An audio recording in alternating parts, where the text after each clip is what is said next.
Todo mundo! Minha Nossa Senhora! Menino, meu Deus!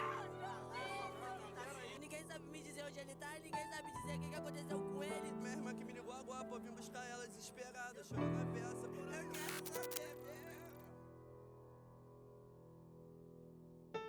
O pior massacre dentro de um colégio no Brasil aconteceu em 2011, no bairro de Realengo, no Rio de Janeiro. Esse rapaz ceifou a vida de 12 alunos sem dó e nem piedade. Mas por que ele agiu dessa forma? Se prepara, pois você vai conhecer tudo sobre essa história sombria e saber qual o real motivo que levou um jovem pacato e aparentemente inofensivo a se transformar em um assassino em série. Meu nome é Jorge Lordelli e se prepara, pois eu vou te colocar na cena do crime, dentro de uma sala de aula, onde um jovem atirador tinha uma missão macabra. Wellington Menezes de Oliveira, natural do Rio de Janeiro, foi aluno da Escola Municipal Tasso da Silveira e ele estudou nessa escola até a 8ª série, que fica na zona oeste carioca, no bairro do Realengo. Ele é descrito por familiares e conhecidos como um rapaz calado, tímido, introspectivo, que não se metia em problemas e nem desrespeitava regras. Ele gostava de passar horas navegando na internet. Seus amigos eram praticamente as pessoas que trocavam mensagens, mas que nunca havia conhecido pessoalmente. Após muitos anos, o Wellington resolveu ir a pé na sua antiga escola. Nós estamos falando da manhã do dia 7 de abril de 2011. Ele estava bem vestido e, por volta das 8 horas, ele chega na secretaria do colégio e se identifica como um palestrante e queria conversar com os alunos naquela manhã. O Colégio Tasso de Silveira estava comemorando 40 anos e, por isso, estava recebendo ex-alunos para falar sobre a sua vida fora do ambiente escolar. O funcionário não desconfiou de Wellington e liberou a sua entrada. O autor se dirigiu à escola, a escola estava com um projeto, de entrevista de ex-alunos fazendo palestras. Dentro do colégio, ele pediu uma cópia do seu histórico escolar na secretaria, cumprimentou uma antiga professora de literatura com um beijo na testa e aí ele subiu para o 2º andar, onde invadiu uma sala da 8ª série, onde estava ocorrendo a segunda parte de uma aula de língua portuguesa com a professora Leila D'Angelo. Veja imagem de minutos antes do massacre, onde os alunos entravam calmamente em sala de aula. Wellington entrou em uma sala lotada de alunos sem pedir licença. O problema é que esse rapaz portava 2 revólveres, um de calibre 38 e o outro de calibre 32. Ele tinha também ainda carregadores para poder municiar as armas de forma rápida e profissional. Com uma calma impressionante e sem falar nada, ele tirou as armas da cintura, segurando uma em cada mão e já começou a atirar nos alunos. O mais curioso, vai prestando atenção, é que em relação aos alunos do sexo masculino, ele atirava nas pernas e braços, mas nas meninas disparava na região da cabeça, visando matá-las. Antes de atirar contra as moças, ele se referia a elas como seres impuros. Essas imagens que minha equipe de produção levantou mostram o atirador recarregando as armas no corredor e entra numa sala de aula. Em seguida, ele sai da sala depois de fazer tiros, recarrega novamente as armas e volta para a mesma sala continuar o massacre. Muitos alunos, ao ouvirem os tiros, saíram das suas salas e correram assustados para o 3º e também para o 4º andares. Na fuga, muitos caíram e foram pisoteados. Alguns professores montaram barricadas na porta de suas salas com mesas e carteiras e mandaram os estudantes para o fundo da classe. Mesmo ferido no rosto, no ombro, em uma das mãos, Alain Mendes da Silva, de apenas 13 anos de idade, conseguiu escapar e pediu socorro a 3 PMs que faziam uma blitz a 200 metros ali do colégio. Veja as primeiras imagens da chegada dos policiais militares no colégio e eles já estão no 2º andar. Um dos policiais entra numa sala onde os alunos estavam desesperados e ajuda as crianças a fugirem do local. O primeiro a chegar foi o sargento Márcio Alexandre Alves, de 38 anos. O atirador se preparava para subir para o 3º andar quando ouviu o oficial gritar, abre aspas, larga a arma, é a polícia. O Wellington chegou a apontar a arma na direção do PM, mas ele não atirou. Veja o relato do sargento Márcio Alexandre Alves. Seguimos aqui para a escola, eu cheguei, já estavam ocorrendo os tiros e no 2º andar eu encontrei o meliante saindo de uma sala. Ele apontou a arma em minha direção, foi baleado, caiu na escada e cometeu um logo após. Minha equipe de produção conseguiu uma série de imagens de como o atirador foi encontrado na escada, mas o conteúdo é muito forte e somente essas podemos exibir. O atirador Wellington tirou a vida de 10 meninas e 2 meninos, todos com idade entre 13 e 16 anos. Veja a relação das crianças que entraram em óbito. Ana Carolina Pacheco da Silva, 13 anos de idade, Bianca Rocha Tavares, 14 anos, Jéssica Guedes Pereira, 15 anos de idade, Igor Moraes da Silva, 13 anos, Karine Chagas de Oliveira, 14 anos, Larissa dos Santos Atanásio, com apenas 13 anos, Larissa Silva Martins, também com 13 anos, Luísa Paula da Silveira Machado, faleceu com 15 anos, Mariana Rocha de Souza, 13 anos, Milena dos Santos Nascimento, 15 anos de idade, Rafael Pereira da Silva e Samira Pires Ribeiro, ambos também com 14 anos. A casa onde o atirador morava foi vandalizada após o ataque na escola. A perícia oportunamente constatou que o Wellington conseguiu disparar cerca de 62 tiros, graças ao uso dos carregadores que portava. O menino Matheus conta como conseguiu escapar do massacre com vida. Ele procurava as pessoas assim, mirava assim na cabeça e atirava. Matando meus colegas lá e tudo, não sei, eu pedindo a Deus para ele não me matar. Na hora que ele tava recarregando a arma, eu ficava orando lá e tudo assim. Aí quando ele voltava, eu falava toda hora assim. Aí na segunda vez assim, ele já falou, fica tranquilo, gordinho, que eu não vou fazer nada contigo não. Ele falou assim mesmo. O sargento Márcio comentou mais tarde, abre aspas, o sentimento é de tristeza pelas crianças. Eu tenho filho nessa idade, mas também é sentimento de dever cumprido. Impedir que ele chegasse ao 3º andar e fizesse mais vítimas. 4 disparos atingiram a aluna Tayane Tavares Monteiro, de 13 anos. Com o fim dos disparos, Tayane tentou levantar, mas não conseguiu. Uma das balas tinha se alojado em sua coluna. Ela estava paraplégica e disse posteriormente, abre aspas, entrei na escola andando e saí de lá com uma lesão na medula. Na época, senti muita raiva, fiquei revoltada mesmo. Tive que reaprender a viver.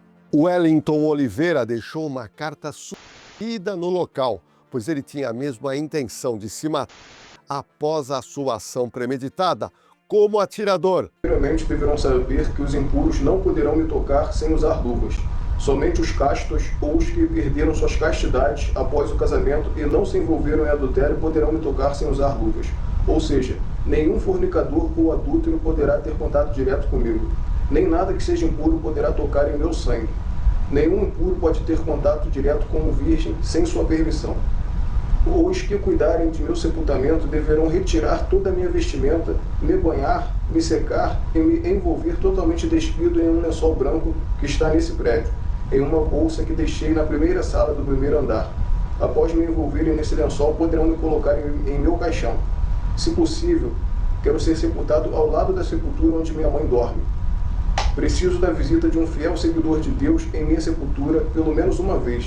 Preciso que ele ore diante de minha sepultura, pedindo perdão de Deus pelo que eu fiz, rogando para que na sua vinda Jesus me desperte do sono da morte para a vida eterna.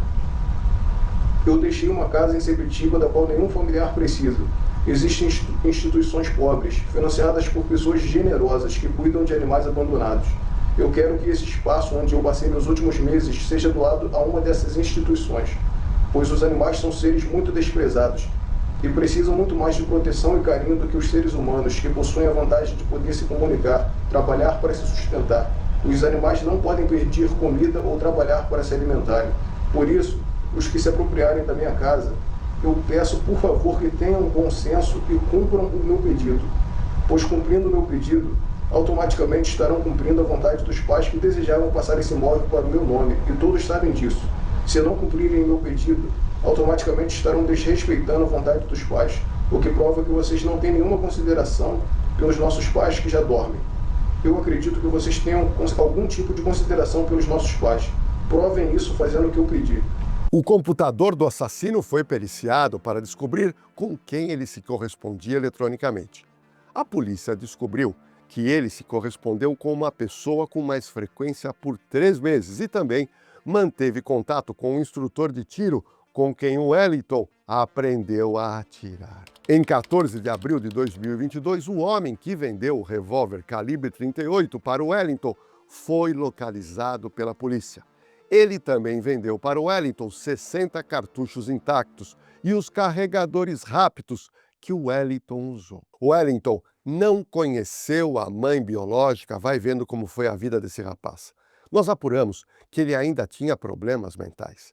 Descobrimos que ele tinha esquizofrenia e tinha tentado se matar pelo menos uma vez. Parece-me que uma ocasião na escola houve uma avaliação de um psicólogo e aí achou que ele estava um pouco desligado, né, dali da escola e conversou com minha mãe, chamou ela, dona Odisseia, nós precisa cuidar dele, tudo. E minha mãe começou a levá-lo ao psicólogo, tratar dele, mas quando ele fez 17 anos ele não quis mais. Wellington era filho adotivo de Dicéa Menezes de Oliveira, o caçula de 5 filhos, e foi adotado ainda bebê. Dicéa era parente da mãe falecida de Wellington. Wellington foi adotado por Dicéa, que ela na época já tinha 50 anos de idade, e os filhos biológicos dela já estavam todos casados. Dicéa frequentava a igreja Testemunha de Jeová e, às vezes, o Wellington a acompanhava nos cultos, mas ele não ia com tanta frequência assim. Essa mulher era o porto seguro para o Wellington e a morte dela teria agravado seus problemas emocionais. Um dos irmãos falou sobre isso. A única pessoa que existia presente na vida dele para poder fazer o porto seguro dele era minha mãe, porque a que estava mais perto dele é quem ficava o ano inteiro, o mês inteiro, todos os dias ela estava do lado dele. Dizem que ele poderia ter algum distúrbio psiquiátrico. Sua mãe adotiva acabou falecendo em 2010 e isso realmente desestruturou Wellington, que era muito apegado a ela. A delegada do caso, Ellen Sardenberg, contou um pouco sobre o processo de isolamento de Wellington na internet. Ele se isolou muito na internet e possuía, inclusive, muitos contatos e muitos amigos na internet. Descobrimos também que o Wellington sofreu bullying nessa escola estadual que atacou.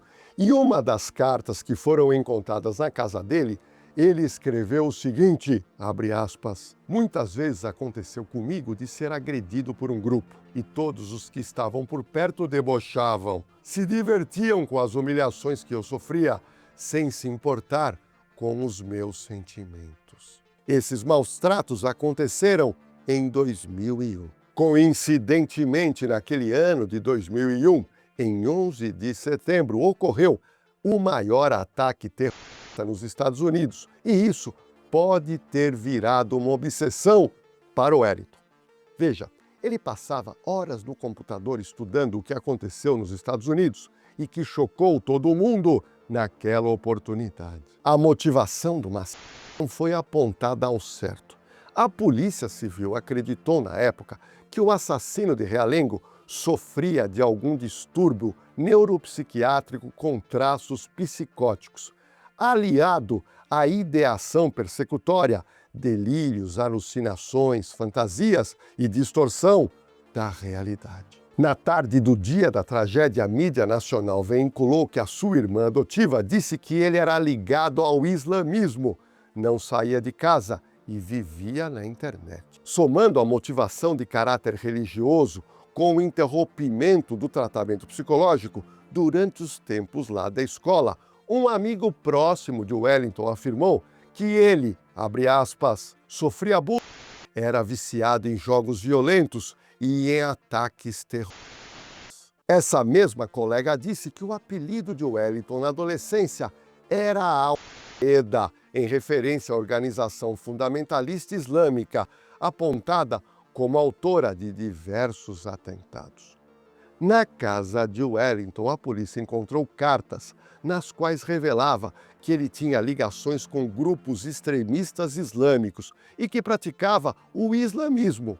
Ele lia o Alcorão 4 horas por dia, meditava sobre atentados e tinha interesse em visitar países muçulmanos. Um barbeiro que foi localizado pela Polícia Civil contou que Wellington dizia que não poderia raspar a longa barba que ostentava e que ele cobria todo o rosto porque seria expulso do grupo ao qual pertencia e com o qual se reunia periodicamente no Rio de Janeiro. Olha, é importante esclarecer que a barba comprida de fato faz parte da tradição islâmica como símbolo de masculinidade, motivo de orgulho, além de representar há muito tempo a reputação do fiel.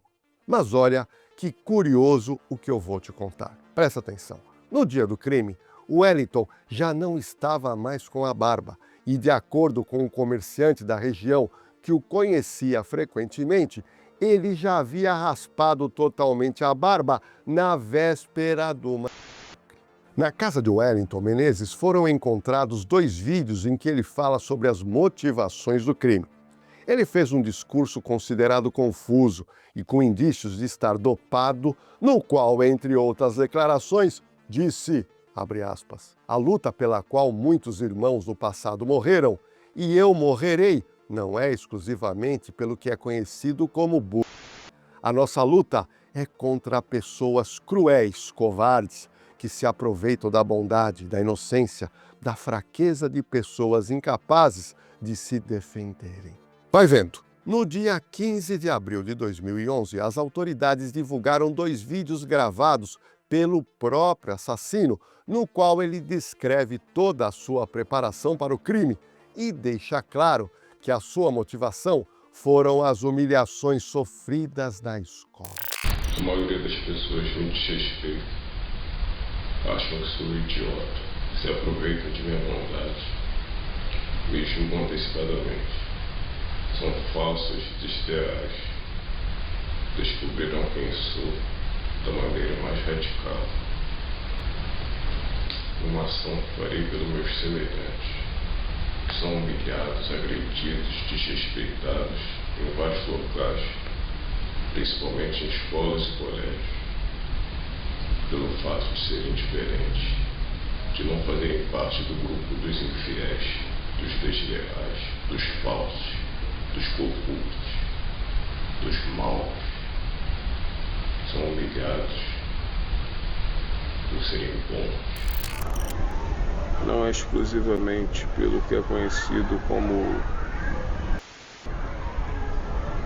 a nossa luta é contra pessoas cruéis, covardes, que se aproveitam da bondade, da inocência, da fraqueza de pessoas incapazes de se defenderem.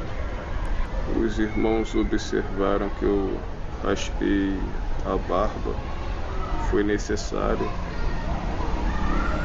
porque eu já estava planejando ir no local para estudar, ver uma forma de infiltração.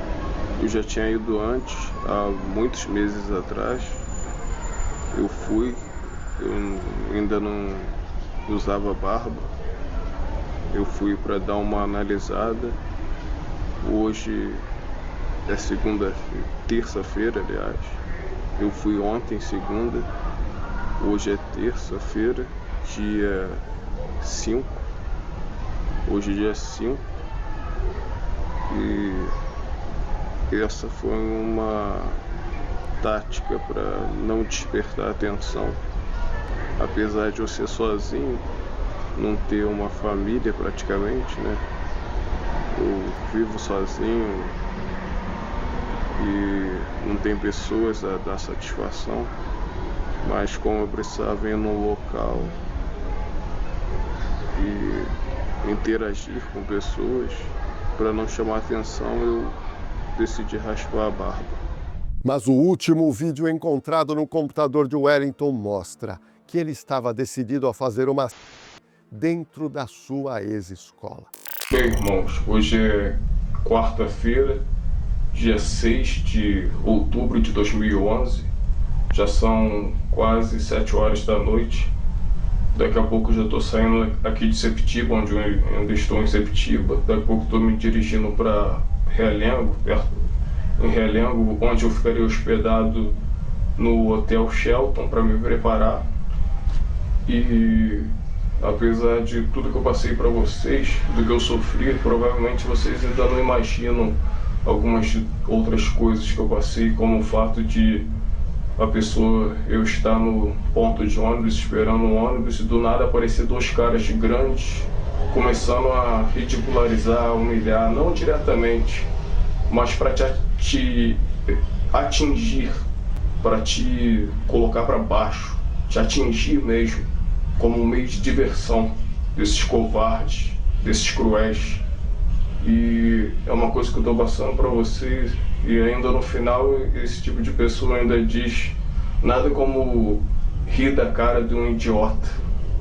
E é uma das coisas que eu sofri e sofro ainda no decorrer da minha existência, e que, igualmente a vocês, eu fui fraco, fui medroso, mas me tornei um combatente, uma pessoa forte, corajosa, que tem como objetivo a defesa dos irmãos fracos, que ainda se encontram em condições, sendo incapazes de se defender.